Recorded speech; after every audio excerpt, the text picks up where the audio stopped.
Alright guys, welcome to the Rebellion pay-per-view review here on Fog Wrestling. 2001. I'm going to straight up, I'll just No, we straight up, rank every match from worst to best. I would but I'm going to straight up say that I did not, looks like he's missed there, Look at his fucking face. yeah, I don't think this pay-per-view was that good, I'm going to be honest, right? I'm a big fan of old wrestling. In my opinion, 2001, arguably the best year ever in wrestling history, and people would say, oh shite, Vince Russell would claim disaster year, ratings go down. Who cares? Like, they moved to a different network and the ratings did go down, but I thought it was a thoroughly enjoyable year because, I mean, you get Austin's not long back from like the injury, and then he turns. It's Austin's full He last year. turns. Yeah, it's his full last year. He turns heel. Heel and face Austin. Yeah, it's funny. A lot more superstars. You get a lot of guys for WCW coming in, some guys for ECW coming in. You get Heyman on commentary, and in my opinion, I think you can make a case for this being the best commentary ever. Yep. Now, I love JR and King, and obviously they had a lot more years together, but I think you can make a case for JR and Heyman being the best commentary duo of all time. But guys, you'd William Regal's run as says don't drag it out, and that's exactly what he does. you'd William Regal's run as GM. You'd also had a Mick Foley run as GM. I mean, 2001 was just a great year, but unfortunately, this was not a great pay-per-view, and it felt more like a house show. I guess it was a glorified. I know, but see, to be honest, this isn't a paper. This is just a show for the UK things. Yeah, even I noticed in that Rock Austin match, they weren't working like a. See, half the shit they were doing that, you would not be doing that at WrestleMania. They were like, that's something you would expect from a house show. But anyway, that's what makes the pay-per-views of Mania, because they're putting their bodies on the line. This was a house show. Like fucking Austin doing a finger off with Hebner. Do you know what I mean? Shit like that weird. Anyway, though, coming in at number 8, there was 9 matches, but we didn't catch the pre-show but it looked like that was the debut of Billy and Chuck, and that gets the pre-show on a house show. Maybe they're just testing it out, which is fair enough. Fair enough. Anyway, though. But wait, what I don't get is Chuck got kicked out the alliance, didn't he? No, he's already kicked out. That's alright then. Right, anyway, Hurricane taking on Scotty 2 Hotty. Not technically the worst match on this card, but for me, it's fallen in there. There's no story. I'm not saying there's a lot of story here between anything, right? But it's just pish. Like, Scotty 2 Hotty has been missing. It's not relevant yet. You haven't seen him. Well, he did get a title match against Austin. And then Austin Bart killed him. That was about fucking 5 months ago. Yeah, and the Hurricane should have been. The Hurricane was actually booked up until like the last few weeks aside. Hurricane's actually been given a bit of momentum and booked pretty strong in terms of results wise. Losing to Scotty 2 Hotty just did nothing for him. And he's attempting to do moves here that he's been doing on like bigger guys, and it's funny, and it makes sense why he can't do it. But here he's doing it to Scotty 2 Hotty. I mean, to me, I think Hurricane should have went over with the chokeslam. Yeah. You know, there's a bit of banter, and he maybe the guy's amazed that he actually pulled it off. I don't know. Scotty 2 Hotty, I'm pretty sure he didn't even do the worm. I don't know. I think he did. Anyway, though, match wasn't. Probably wasn't the worst match, but I just from a logical point of view, it was pish. The result was wrong, brother. Talking about a match that wasn't that good, and also the result was wrong, but I think it actually had a bit of story to it, and I actually like DDP. So DDP should have went over here. Big Show's been on a fucking shite run. The guy's been teamed up with Spike. He's been teamed up with Tajiri. Anyone that can stick on the same pair of tights as him, he's been teamed up with. I mean, how bad is the guy? It's just That's been not a bad thing. The only thing Big Show's been doing for the past like 6 weeks is jobbing it to the Dudleys. I mean, we're a different set of tag partners. And you've got to say that coming in, I mean, when the Alliance came in, DDP was at worst the third biggest guy behind Booker T and RVD, and now he's dropped. Well, I'd say coming in he was easily second, because RVD was literally a background guy at the start. Yeah, alright, well, yeah, that's true. He was easily second.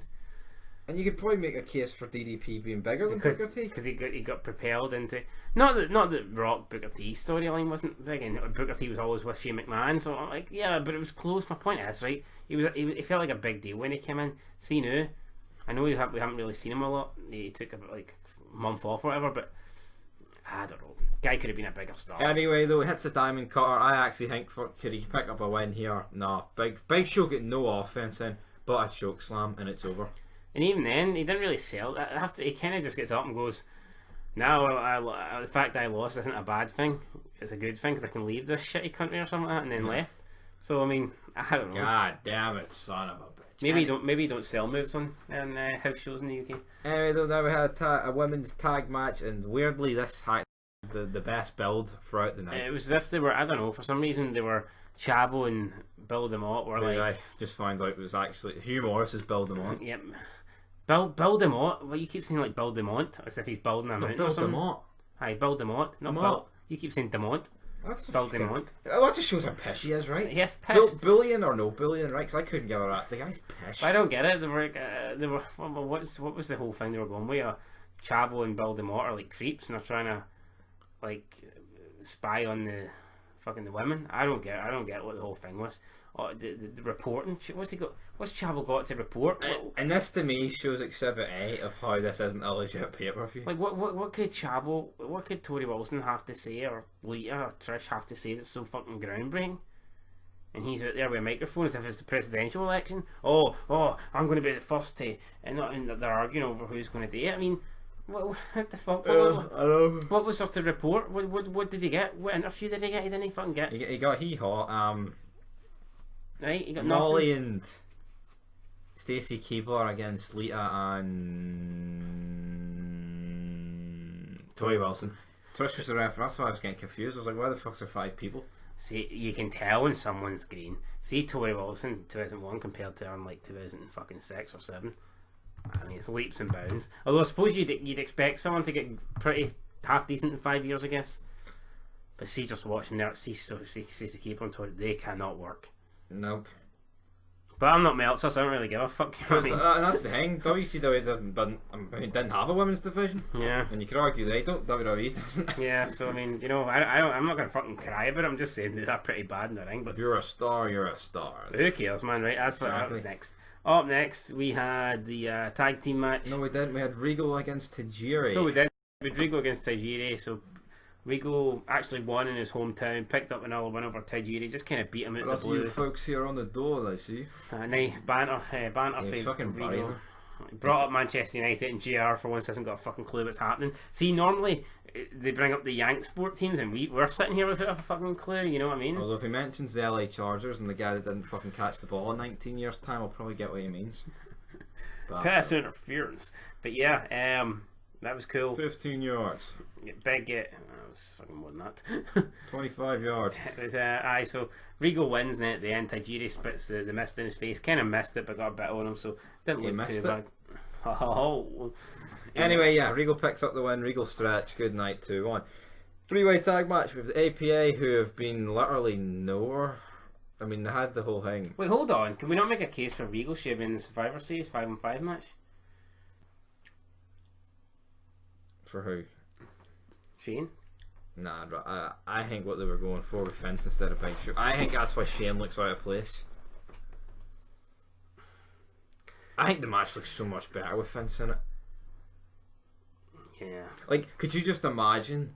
Like, like Austin could have been tagged in, and Taker's about to square off with Austin, and Vince McMahon, just slaps. give me the tag. Give me the tag tap. And you have Austin McMahon, you know what I mean? But instead we had Austin against the Big Show.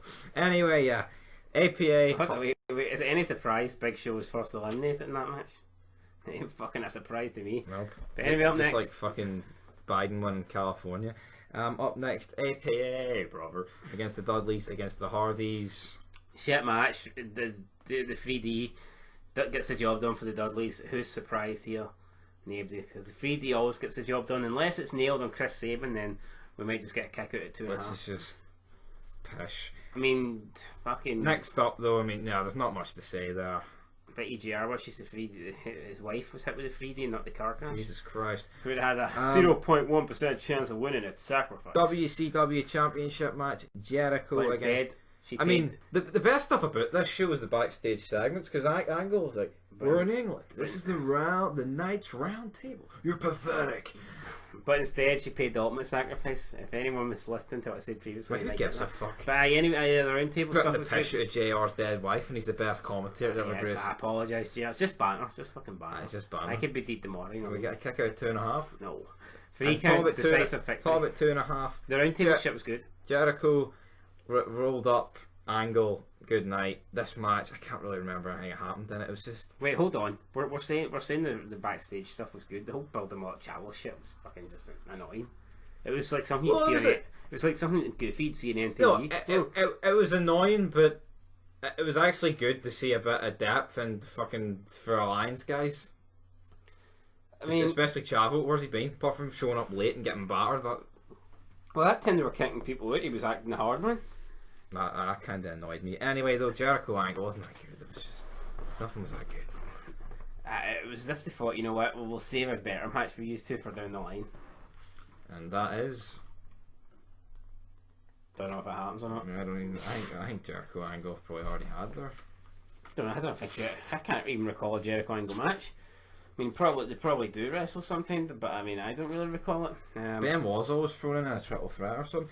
Anyway, though, next up, cage match. Started off the show, Edge taking on Christian. I believe this was for. I mean, it wasn't. Was this for Christian's European? Nah, it was for Edge's Intercontinental. Again? I think it would have been better to have both belts on the line. Could have both belts on the line and do like a photo finish.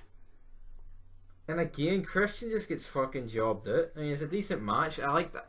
I remember this match. I don't know. I can't remember how long ago I watched it. I was like, these two have fought in an old school cage, but yet the old school cage is out of fashion by the time they have a feud. I was like, so how could they have had it?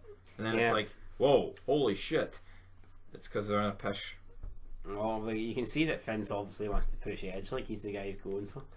But I mean, I don't know. It was alright, like, but I think the ladder match was better.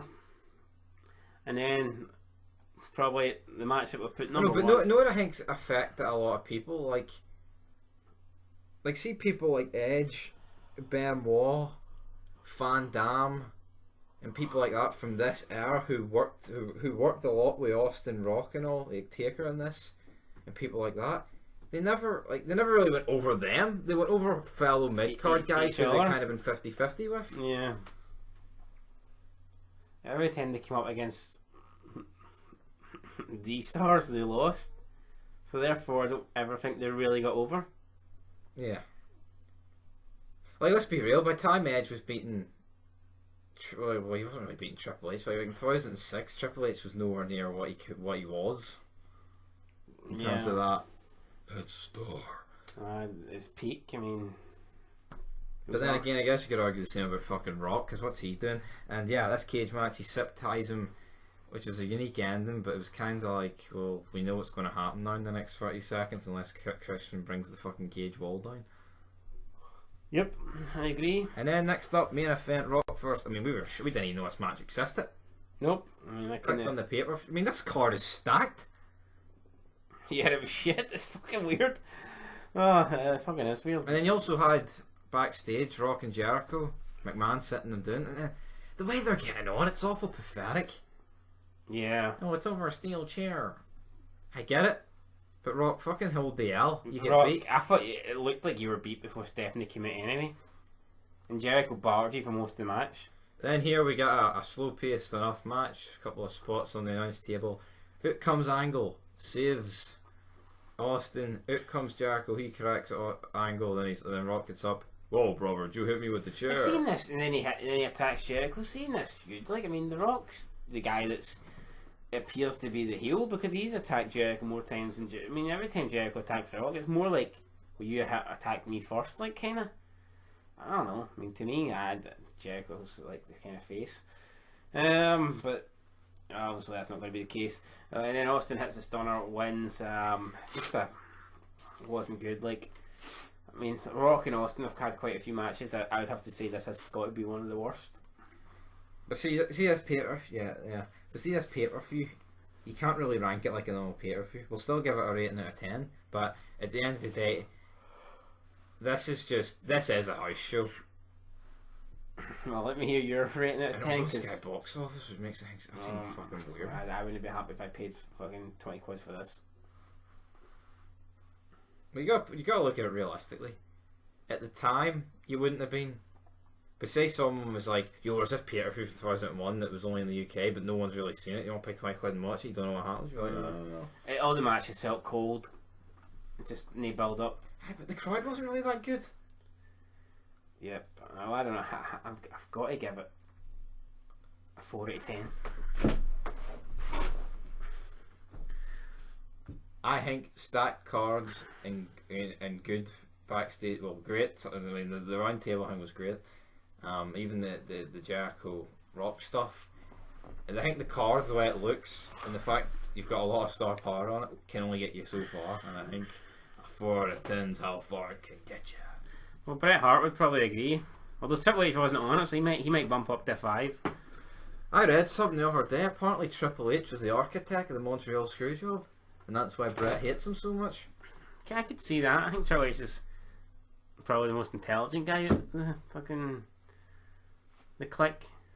Because everyone's like, well, that's why he's alright with everyone now, but not Triple H. Who knows? But talking about Triple H, he wasn't on this show. He won't be on one of these feeds until the Rumble 2002. But in my opinion, I reckon I don't think Vince came up with it, even though it's not the hardest thing to come up with. I don't think Vince would ever have thought of screwing him. Like what Cornette said, which would have been, why not just send Shamrock out and batter him? But then Vince probably, well, I don't really want to batter him. But I think he might have after Bret hit him. Who knows? But anyway, Screwjob's another fid for another day. Talk about a Screwjob, we get screwed out of 2 hours 15 of our lives watching this pay-per-view. Wasn't that bad, fuck's sake? But and talking about Screwjobs, Donny T got fucking screwed massively, but you'll win it in the courts, brother. oh, brother. Anyway, peace.